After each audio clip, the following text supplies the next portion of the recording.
If you are a midlife woman or you're coming up on this powerful season of growth, this is the podcast for you. Welcome to Unraveling Together. I'm Samantha Graber, also known as Dr. Sam, seasoned holistic health physician and woman in the midst of midlife's unraveling. I created Unraveling Together to help a woman understand what is happening for her during this season. In a sea of changing hormones and moods, we need a space for safe exploration, a space to enter unencumbered and where we won't be judged for our past nor for our anxieties about the uncertain future. Unraveling Together is the place to talk about the things we just don't talk about, but so desperately need to as women. Together we untangle ourselves from our past and weave a beautiful web for a future we so deeply desire to bring to life. Now we do this firmly planted in the here and now. We do this through doing the work, and we do it together.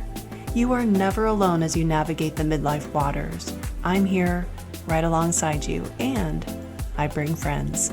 Grab a cup of chai, water, tea, or joe, and let's get started. Welcome back for the third episode in our 5-part podcast series, Demystifying the Metabolism, Why It Slows Down, and What You Can Do About It. In this series, I aim to show you what's happening behind the metabolic curtain. It's very complex, but through understanding these basics that I share in this 5-part series, and ultimately putting them to work, you can upgrade your metabolism in no time, all with real food, no pricey pills, potions, or powders necessary. In episode 2 of this series, Taking Out the Metabolic Trash, I introduced you to 4 things you could do to clean up your internal environment so your cells can do their job and start burning fat instead of storing it. Remember, the cell's ultimate job is to create energy for you to do what you need to do and what you want to do. This is the metabolism at work. So I gave you 4 things that you could be doing now to make this happen. Catch that episode if you've not watched it already. I'll have the links in the notes for this episode. Today we're going to show some love for a forgotten part of you that works tirelessly for your sole benefit and is charged with creating all of your energy. No simple feat, even for this gal and her posse. Who is she? She is the mitochondria, and there are gazillions of them in your body, hopefully, and I am here to get them on your mental map. They are more important than they get credit for. Now, her nickname is the Powerhouse of the cell, and rightfully so. So mito means thread, and chondra means cartilage or cartilage-like. In our best Sesame Street flair, we have cartilage-like threads.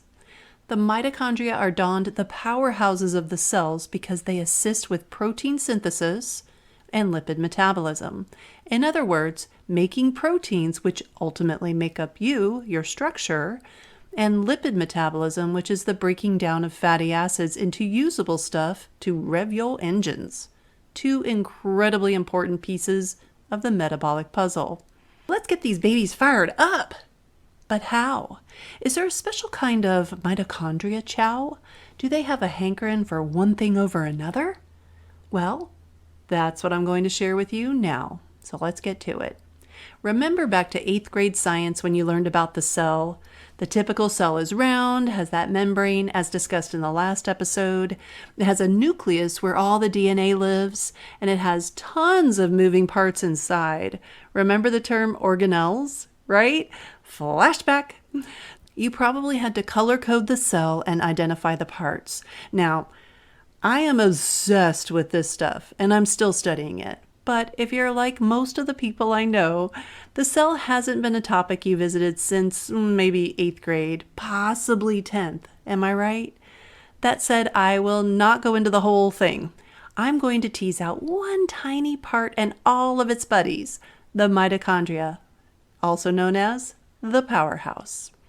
On the proper care and feeding of the mitochondria, bottom line, they need to have the right fuel and they need to be repaired on the regular. Now they need both, not just one or the other. When you focus on mitochondrial health, the rest of the cell follows. Now how do we do this? Well, first step is what I covered in episode 2 of this 5-part series. In review, First, you lower your glucose, in turn, insulin, cut out the sugar and everything that turns into it. Second thing is you change your oils. Adios canola, arrivederci soybean, hasta luego seed oils, and all those so-called vegetable oils and their rancid counterparts. Thirdly, you reduce your exposure to toxic chemicals, pesticides, endocrine disruptors. In that episode, I pointed you to an app that will help with that. And the fourth moving part of step 1, stop eating crap.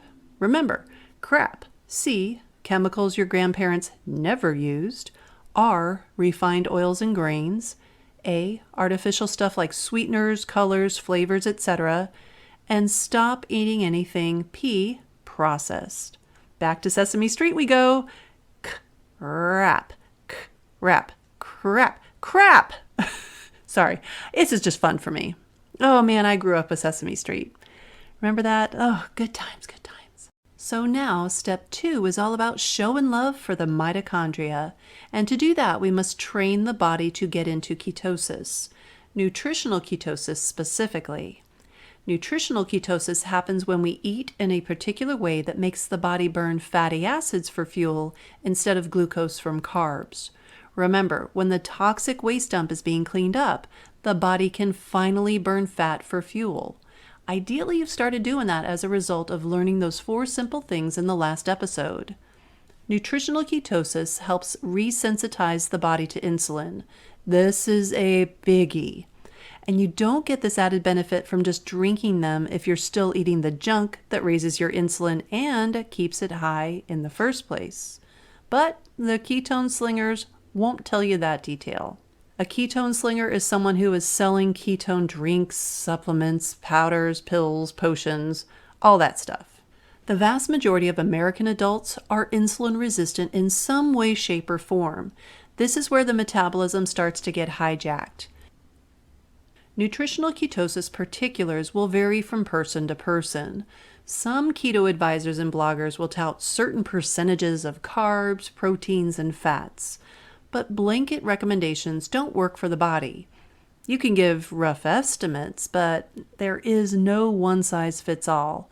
That's why I build specific recommendations for my clients. That is the only way to properly feed and care for the human body and brain in my book. That said, the necessities to get into nutritional ketosis are pretty uniform. You must eat a low amount of carbohydrates from plants that grow above the ground. There are a few exceptions, but this is a good rule of thumb. You must eat an adequate amount of protein. You're made of the stuff that makes up protein, amino acids, and in time they get damaged, needing repaired and replaced. Close to half the amino acids we need must come from our food. We can make the other half, but only from the ones we eat or recycle. There is no way around it. We need adequate protein. Not too much, no need for it, number 1. And if we consume too much, our body still has to do something with the excess, number 2. And number 3, protein, gram for gram, is the most expensive part of our meal. So why waste the money? Going keto does not have to break the bank. In fact, the majority of my clients report saving hundreds of dollars on food every month now that they're in nutritional ketosis. And here's the kicker. You need to eat healing fats. In fact, butter is back on the menu. Yes, you heard me right. A good source of butter. I like unsalted Kerrygold or Amish butter when I can find it.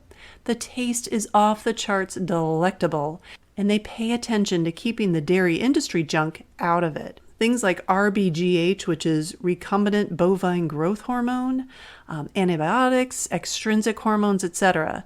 And their cows live cow lives, not on a CAFO, and that is a concentrated animal feeding operation. So if you've never heard of that term, I advise you look into where your food lived. It will, more than likely, floor you. So people always ask me how much fat they should be eating to lose weight or body fat. And too many internet experts are spouting the wrong information. So I'm going to get on my soapbox for just 1 minute. And I'll do a few box jumps while I'm up there to please my inner athlete. But here goes. Your body will burn the fat you eat or the fat on your body when it is in ketosis. Which would you rather it burn? That said, you need to take in adequate energy or your body will have some deprivation flashbacks to your low-fat, low-cal days, and it may start to panic. Once you've healed from those days, it will be less likely to panic, but that takes time. I advise my clients to eat to satiety, which is a feeling of just satisfied. They're not full, they're definitely not stuffed, but they're not leaving the table hungry. And I also advise them to be sure to eat fats at every meal with their vegetables. Now, vegetables are just a vehicle for fat, FYI. Butter in particular. Just saying. When you've trained your body to be in ketosis, the ketones will go into the mitochondria to help it heal itself. In turn, churn out more energy. It is no longer bogged down, so it becomes more efficient. Now, if there was a mitochondria chow, ketones produced by your own body would be it. I know this is a bit more technical than the here, take this approach that you're probably used to from your doc. I could do that. Sign you up for some detox in a box or a monthly renewal supplement scheme, but I don't sell any of those. And that approach is not going to get the job done right. See, my strategy is way less expensive than any of those, and your body has all it needs on the inside. You just need to know how to tap into it, and that's where I come in. I'm your midlife metabolism maven, and I help you tap into the power to heal yourself. It is all inside of you, just waiting to be put into play. Ooh, put me in, coach! So in addition to finding your specific combo of carbs, proteins, and fats, you can amp up your ability to be in ketosis by not eating all the time. Now, if you didn't catch parts 1 and 2 of this 5-part series, you'll find those linked in the episode description below. On that note, I am out for the time being. I will be back to teach you about step 3 of our 4-step metabolism upgrade. Share this information with your network so they too can get the benefit of a body and brain that is firing on all cylinders. Thank you for joining me on the Unraveling Together podcast. Would you help a sister out and do me a quick favor? If you gained any value from this episode, please give me a 5-star rating on iTunes and leave a comment so others can more easily find us. Now, if you can't leave a 5-star rating, I'd love to know why.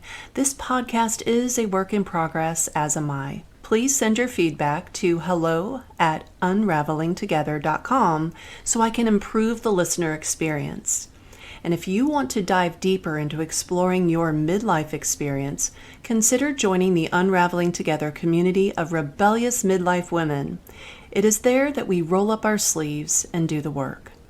It is at the midlife point in our lives we face a critical choice: step into our true selves vibrantly with purpose, or shrink into the invisible shell society wants us to inhabit, drugged up and burned out. I know my choice, and if you've listened this far, I have a good idea yours would be the same. Unraveling Together is a resource hub, roadmap, and online coaching group curated by yours truly. Unravelers, that's what I call us.